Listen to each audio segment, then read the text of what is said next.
Então, nesta aula, nós vamos começar a estudar a cosmologia, né? Neste curso, nós já estudamos a parte da astronomia extragaláctica e agora nós vamos estudar a cosmologia, isto é, a estrutura do universo como um todo, a sua origem, sua evolução e o seu futuro, né? E nós vamos estudar a cosmologia numa perspectiva científica, porque hoje a ciência tem uma explicação para o universo como um todo. E essa explicação, na verdade, é surpreendentemente recente. A cosmologia científica, ela data de meados do século XX, né? Não que a humanidade não tivesse se preocupado com isso antes. Na verdade, a humanidade sempre se preocupou com a cosmologia, com a visão do universo, com a visão da origem do universo, com a visão da nossa inserção no universo. A humanidade sempre se preocupou com isso. Dizem os antropólogos que todas as sociedades tiveram uma explicação para a origem do universo. Todas as sociedades. Desconhecemos uma sociedade que não tivesse uma explicação para isso.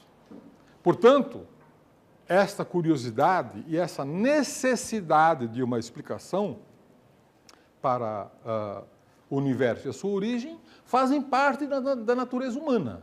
Nós todos necessitamos disso, né?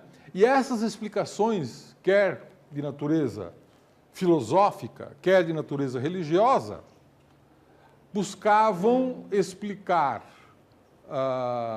como tudo surgiu, qual é a nossa inserção nesse universo e o que os deuses esperam de nós nesse contexto, né? Muitas dessas explicações nós classificamos hoje como os mitos de origem, os mitos que explicam como as coisas surgiram, né? Depois começou-se a ter uma ideia mais precisa da estrutura do universo. Então nós vamos olhar também para os modelos de terra plana, o modelo geocêntrico, o modelo heliocêntrico e o modelo galactocêntrico, né? E na próxima aula, então, nós vamos estudar o modelo do Big Bang, tá?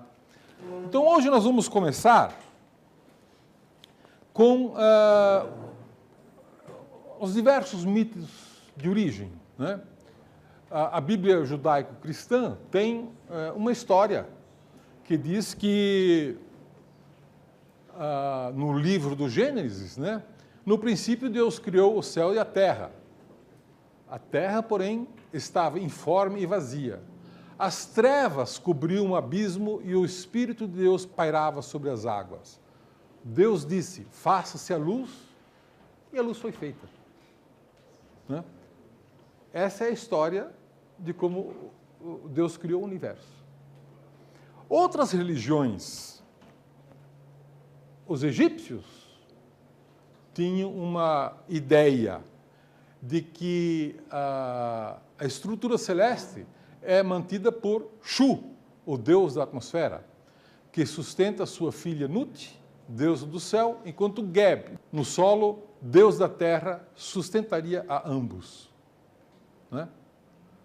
Essa é uma visão egípcia do cosmos, né, que explica como o universo é estruturado, né? Outras civilizações, como por exemplo os hindus, claro que no hinduísmo existem várias correntes, várias explicações, né? Mas uma delas diz que uma flor de lótus, na qual se senta Brahma, o condutor do universo, nasce do umbigo de Vishnu, o qual repousa sobre a serpente Ananta, simbolizando o infinito, tendo ao seu lado a esposa Lakshmi. Já os chineses, o gigante Pan Ku, segregou do ovo cósmico os princípios contraditórios Yin e Yang, que deram a origem ao universo. Esse princípio contraditório ainda subsiste na filosofia chinesa, né? Que explicam muitas das coisas, como o balanceamento entre o Yin e o Yang. Nós poderíamos contar N histórias sobre como que as civilizações imaginavam as coisas, né? Tinham necessidade de uma explicação, né? Os maias, por exemplo, os índios maias, diziam que no início existia apenas o céu, a água e Deus. Aí Deus fez várias tentativas de criar o homem e todas falharam. Mas finalmente, graças ao milho, que era a alimentação cotidiana dos maias, Deus conseguiu criar o homem a partir da mistura de milho com água. Né? Isso tudo parece engraçado, mas não é. Quer dizer, a ciência mesmo demorou até a metade do século XX para oferecer um modelo que tivesse como base o método científico.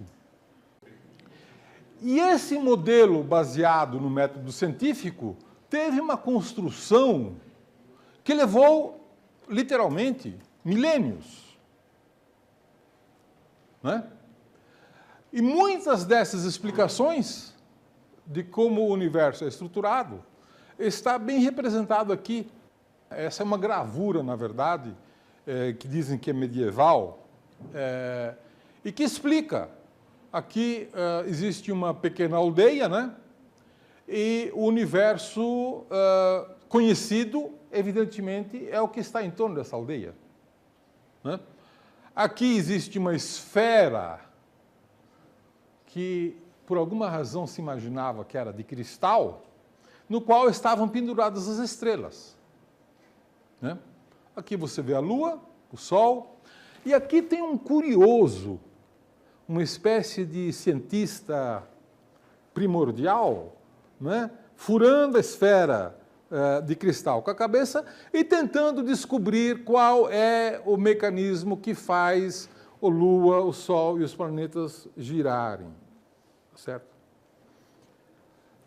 Essa é uma explicação baseada numa cosmologia de Terra plana. Né?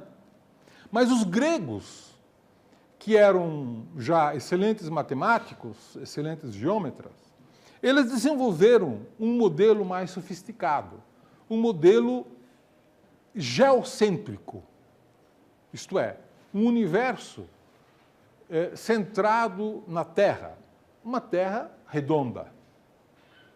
Tá? Este modelo ele teve uma grande credibilidade quando o filósofo Aristóteles lançou uma versão desse modelo geocêntrico. E esse modelo admitia que a Terra é o centro do universo, né? E você tem aqui as diversas esferas da Terra, do ar, do fogo e da água, né? E depois você tem a Lua, o Mercúrio, Vênus, o Sol e os outros planetas. E, afinal de contas, envolvendo tudo, a esfera de cristal, no qual estão penduradas todas as outras estrelas. A esfera das estrelas fixas, que não se movimentam. As estrelas que se movimentam são os planetas, as estrelas errantes. É isso que significa planeta em grego. As estrelas errantes, né? Que, portanto, giram em torno da Terra. Os gregos achavam que o céu era um sistema perfeito e que a forma geométrica perfeita era o círculo. E, portanto, todos os movimentos deveriam ser circulares. Mas eles não conseguiam explicar o movimento aparente de um planeta com apenas um círculo. Então, para isso, eles imaginavam que o planeta tinha uma órbita que era um círculo Em cima desse círculo, havia um outro círculo, chamado epiciclo, em cima do qual poderia haver um outro epiciclo, e assim por diante. E com isso explicar as órbitas dos planetas, né? Ptolomeu, um astrônomo egípcio, né, aperfeiçoou esse modelo de Aristóteles, né, e chegou a fazer cálculos com 49 epiciclos para explicar o movimento dos planetas, né? Tudo isso usando como base observações muito antigas feitas a olho nu, e que, afinal de contas, eram a base de todos esses cálculos, né? Essas observações haviam sido compiladas por um astrônomo grego chamado Hiparcos, né? E que 270 anos antes de Cristo fez as observações, e ninguém mais aperfeiçoou isso até que veio Tycho Brahe e fez uma melhoria, né, de um fator 10 na precisão das determinações das estrelas e dos planetas. Foi com base nessas observações que se mostrou depois que a órbita dos planetas, na verdade, é elíptica. Mas para isso precisou primeiro ver uma grande revolução na astronomia que foi causada pelo Copérnico, né? Copérnico lançou a teoria heliocêntrica. E na teoria heliocêntrica, quem ocupa o centro do universo é o Sol. Então você tem o Sol, Mercúrio, Vênus, a Terra, e em redor da Terra gira a Lua, e assim por diante, os outros planetas, né? Mas ainda no sistema de Copérnico, as órbitas eram circulares. E as estrelas continuavam penduradas na esfera de cristal, que envolvia todo o universo, né? Esta teoria passou a ter uma enorme importância na época. E Copérnico sabia que a teoria dele iria ter essa importância e tinha muito medo do impacto da teoria. E, portanto, só permitiu que a teoria fosse publicada após a morte dele. Ele escreveu um livro chamado De Revolutionibus Orbium Celesti, né? E nesse livro, que ele autorizou a publicar apenas após sua morte, ele dedicou ao Papa Paulo III, né? Por via de dúvidas, dedicou ao Papa Paulo III, porque anteviu que isso iria causar um grande conflito, porque a Igreja tinha uma visão dogmática de que a Terra era o centro do universo. Isso é importante porque o homem também é o centro do universo, né? Segundo a nossa tradição, nós somos o centro do universo. E tirar a Terra do centro do universo, de alguma maneira, significa tirarmos a nós mesmos como os principais atores do universo, né? E isto conflitava com os dogmas vigentes, religiosos, filosóficos e assim por diante, né? É claro que isso produziu um grande debate que levou gente à fogueira. Filósofo Giordano Bruno foi queimado na fogueira por causa desse debate. Galileu escapou porque, na hora H, digamos assim, renegou estaticamente, né, a sua crença.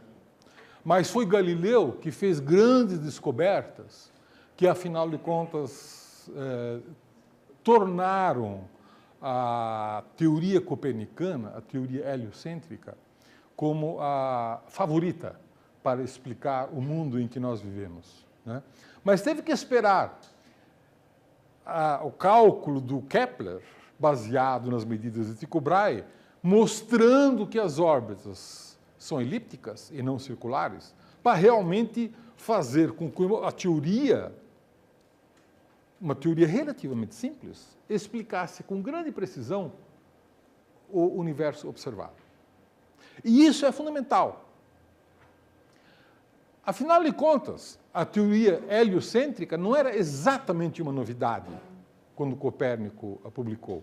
Aristarco de Samos, né, cerca de 2000 anos antes de Copérnico, também teve essa ideia de que o Sol era o centro do universo. Mas uma ideia apenas, como muitas outras.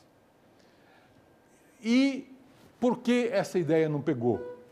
Primeiro, porque não havia como realmente confrontar essa ideia com as medidas, né, existentes de Hipparcos, que eram relativamente pobres, né, imprecisas, vamos dizer assim. Tinha 800 estrelas medidas, mas a precisão não era muito grande. Além disso, a grande influência, a grande autoridade do filósofo Aristóteles, né, que sobreviveu enquanto que autoridade filosófica durante 2 milênios, né, também reforçava muito o modelo geocêntrico. Então, esta época do Galileu e do Tycho Brahe e do Kepler, né, foi uma época de grande efervescência e de grande afirmação dos métodos científicos, da comparação da teoria com a observação e de explicar a natureza por métodos científicos não pré-concebidos, não baseados em crenças ou em dogmas, e sim no experimento, né? Foi essa a grande revolução que esses homens fizeram e grande contribuição que trouxeram. E a partir daí é que, de fato, surgiu o caminho de entendermos melhor o universo, né? Então, a ideia de que vivemos num sistema heliocêntrico passou basicamente a ser a visão ortodoxa após, certamente, o trabalho de Kepler, né? Após o trabalho de Kepler, isso passou a ser uma coisa relativamente aceita pelos cientistas. Mas ainda havia o problema das esferas, da esfera de cristal. Afinal de contas, as estrelas estão penduradas numa esfera de cristal, né? Se não estivessem, como é que nós poderíamos verificar que as estrelas não estão todas à mesma distância? Simplesmente se nós pudéssemos observar um paralaxe de uma estrela. Isto é, a Terra dá volta em torno da Terra, do Sol, e numa época nós poderíamos ver uma estrela próxima numa certa posição, 6 meses depois poderíamos ver essa mesma estrela numa outra posição. No entanto, a estrela mais próxima de nós, que é a Alfa de Centauro, está a uma distância de 4,3 anos-luz de distância. E isso dá uma paralaxe trigonométrica de menos de 1 segundo de arco. Portanto, dificílimo de ser medido.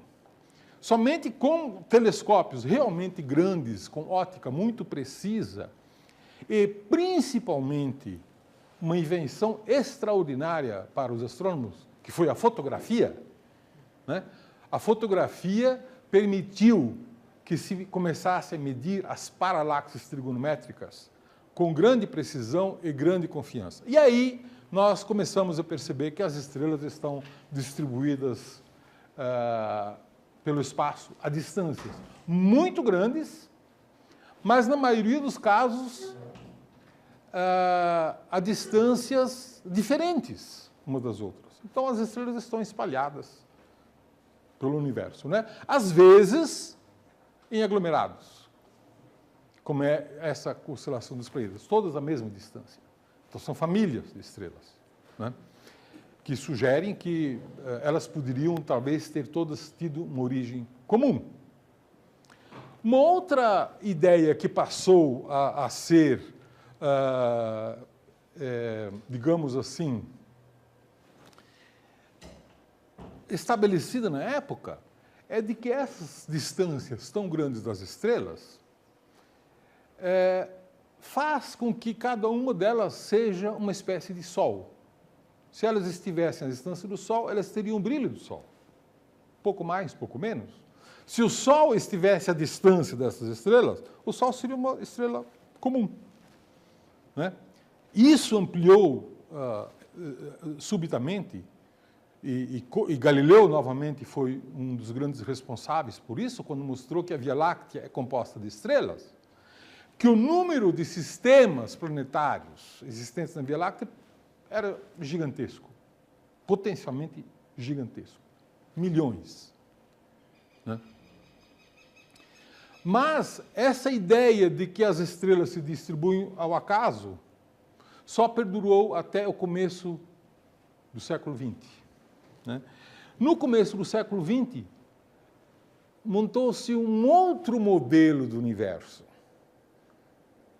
que teve uma duração relativamente curta, uma duração de poucos anos, mas que é um modelo galactocêntrico. A Via Láctea teve a sua estrutura mapeada. Aqui nós vemos a fotografia do mapa mundi, né? O mapa mundi da Via Láctea, né? E estudando os aglomerados globulares, que são famílias de 10 mil estrelas e, portanto, facilmente visíveis a grandes distâncias, na maioria delas longe do plano galáctico, portanto, não obscurecidos pela poeira, Shapley finalmente pôde mapear a distância desses aglomerados e mostrar que eles se distribuem neste nosso universo, como era conhecida a Via Láctea até então, cujo centro está a cerca de 30 mil anos-luz, na época, um pouco mais.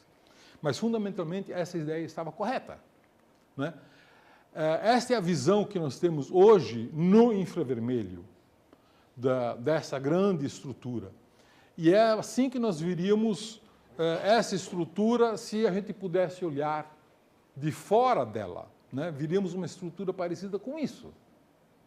Isto é uma galáxia como a nossa, mas na época não se sabia que existiam outras galáxias. Na época se imaginava que tudo isso fazia parte da Via Láctea. E tudo isso girava em torno, de alguma maneira, do centro, estava estruturado em torno do centro da Via Láctea, né? Se a nossa Via Láctea fosse vista com outro ângulo, de cima, né, nós veríamos uma estrutura desse tipo. E tudo o que era conhecido, tudo, as estrelas, as nebulosas como Órion, mas também as nebulosas como Andrômeda, faziam parte dessa estrutura. Este é o universo galactocêntrico, né? E esse universo galactocêntrico, surpreendentemente, sobreviveu até 1924, né? Inclusive, em 1922, teve o tal do grande debate, né, entre Herbert Curtis e o Harlow Shapley, né? O Harlow Shapley era um grande cientista, diretor do Observatório de Harvard, que havia estabelecido o centro da Via Láctea e a sua distância. E ele, imaginem, em 1922, defendia a ideia de que tudo o que era visível estava dentro da Via Láctea. E, portanto, este é o todo do nosso universo e é o universo galactocêntrico, né? Foi somente alguns anos depois, em 1923, com o trabalho publicado em 1924, que o Hubble demonstrou que a galáxia de Andrômeda tem uma estrela cefeida e que essa cefeida demonstra que Andrômeda é uma ilha independente da Via Láctea. E isso revolucionou o universo. Logo depois, o mesmo Hubble fez uma outra descoberta muito importante, que é a lei de Hubble, e que finalmente levou ao caminho da explicação científica para a origem do universo, que é o Big Bang. E esse é o assunto da próxima aula. Na próxima aula, então, nós vamos ver como é que se ocorreu esse caminho do galactocêntrico ao Big Bang, né? E como é que hoje nós entendemos o universo como um todo e como hoje nós temos uma teoria científica para a origem do universo.